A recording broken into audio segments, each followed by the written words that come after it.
As smart as the Europeans are, as holy as they are, they came to Africa in a very trickish way. They came with Bible in one hand and gun in other hand. They used the Bible in one hand and asked you, do you believe in God? When you say no, I don't believe in God, I believe in our tradition. Remember, back then Africans were back then there was nothing like religion, there was nothing like Christianity. So Africans were worshipping their gods, their deity and ancestors. So when these people show you their Bible, do you believe in God or you want to be killed? Africans will say, no, I don't believe in God. I believe in our deaths. They will use gun in the other hand and kill you and shoot you to death. Now, this is what has been happening before the popularity of Christians. Before Africans were able to adopt Christianity and God. Now, years, centuries later, you are telling me that the same people who forced us to accept God, the same people who came with Bible in one hand and gun in the other hand, are the owners of Jesus. Like, you are telling me that these are people we should be looking up to.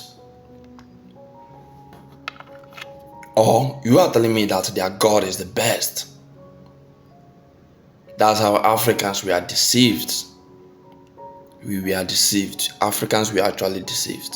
Where this is a video of a chief, Benin chief, that narrated a lot of things, how Europeans came to Africa with Bible in one hand and gun in the other hand. Pay attention and watch to the end. Don't forget to like the video and subscribe. See you at the end. Like I wrote in one of my poems, they came with the Bible on one hand and a gun in the other hand, hidden behind them, putting the Bible forth to preach, thou shalt not kill, thou shalt not steal, thou shalt not do all that. And as soon as you are getting to believe, they put a gun on your head. When they came trickishly like that, they made the Oba to sign something he was not even explained. It's something they never explained to him. Well, if that is what you say you want to be a friend, you must sign anything to be a friend. Well, our own, we don't look at the body, we look at the heart. Okay. If that is what you want, well, take the mark and put the mark anywhere. And then in 1895, they came back for the trade in pepper and rubber. Excuse me. Bless you. Yeah. In pepper, rubber, and all that. And he told them, well, if as the color of your skin, so is your heart, I leave it all to God. But if your heart is different from the color of your skin, I also leave it all to God and our ancestors. And then they left. In 1896, they came back, having studied the way we do our things. They know that at the end of the year, His Majesty will celebrate the annual festival. And immediately after the annual festival, he goes into the period of Agwe. That is the period of fasting and praying for the new year. Because the Benin New Year starts from Ugewe, the Ewe ceremony, which is the day the leave of prosperity, of goodness, of good things is taken to the Oba and to the people of Benin. Okay, sir. So from that day is the beginning of a new year. And from moments after that celebration, His Majesty and the Benin chiefs will go into the period of fast. Okay.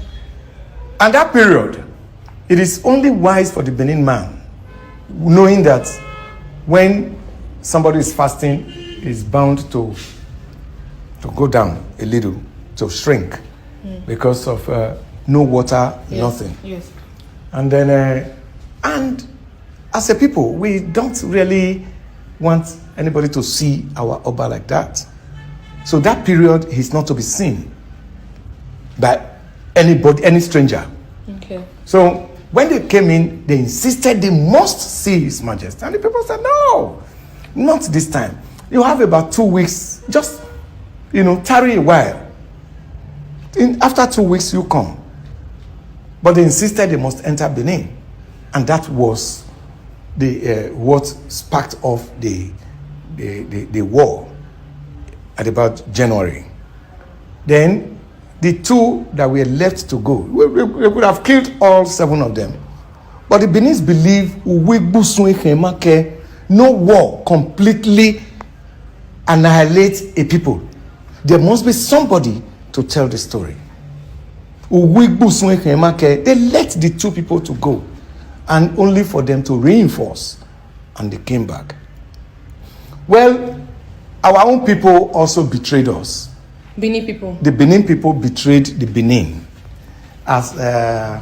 because at the time, some persons wanted to be, assuming His Majesty is removed now, and I'm so close to the white man, I could be made the Oba. But they forget that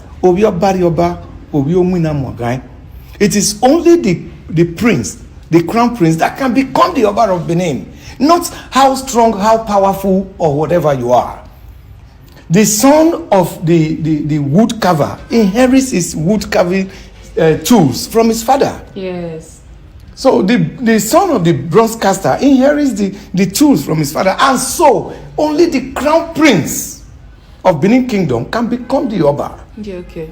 So that was what happened in 1897. They betrayed the Benin people, the Obaseki at that time. Not the entire family now, let us know. But the Obaseki of Benin at that time betrayed the Oba of Benin. When the Ezomo of Benin took the Oba into hiding in a place within the Ezomo palace, only Obaseki was aware of that plan. Okay. So he took the white men there, thinking and believing perhaps if the Oba is killed, he could become the king. And it is not possible. In Benin, Oba, I go back, I go back, see me, I go back. No matter what it is, the Oba is not man. He is God on earth.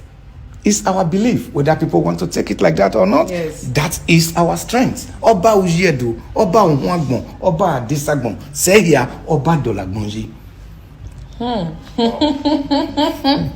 So, and then, when the Oba was finally taken, he still stubbornly refused to bow.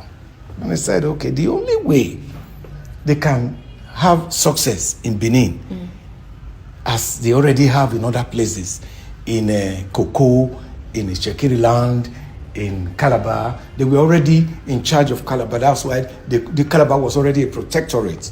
That was why they could take Ovorame there. But they still gave him all the liberty of a king.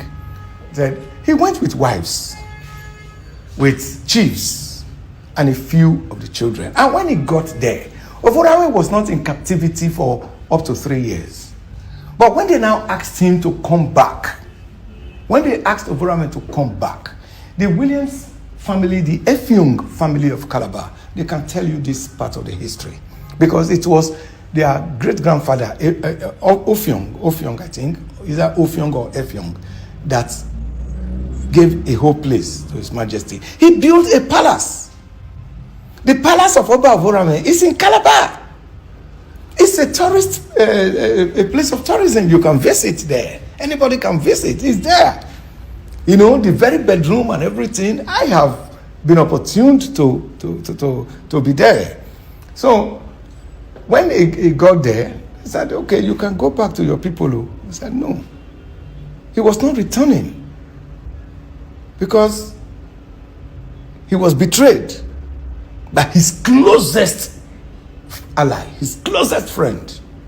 And so he saw that if he returned with kind of Oba he was, the man that will speak and spit fire. So there was going to be unrest. The better thing is to just let the dog sleep off. But What does it mean, sir? the head of the tiger can never get missing in the forest. It's so unfortunate and a sad story that people who actually brought religion to us brought it in a forceful way. Imagining bringing Jesus to us, introducing God to us, with Bible in one hand and gun in the other hand. You are asked, do you believe in God? You say, no, I don't believe in God. I believe in my tradition. I believe in my deity. I believe in things that I worship. They say, oh damn, this is not what I bargained for. They shoot you, boom, you die. Now this has been on constant repeat till Christianity we are able to got adopted by Africans and became popular. So that's to tell you that Africans were actually deceived. Yeah, we are deceived. The same people that wrote the Bible telling us thou shalt not kill came to Africa killing thousands and millions of people, looting thousands and millions of people. Properties were destroyed. Africans were enslaved. These same people telling you thou shalt not kill. These same people telling you love your neighbor as you love yourself. So tell me, where was the love when these people came to Africa? Where was the love? Where was the sympathy? Why were they killing Africans? Why were they enslaving Africans? Why were human beings being exchanged with items like cup and gun? Why? These same people that went far to write thou shalt not kill, love your neighbor as you love yourself. Now ask yourself, where is the love? Where was the love? Till then,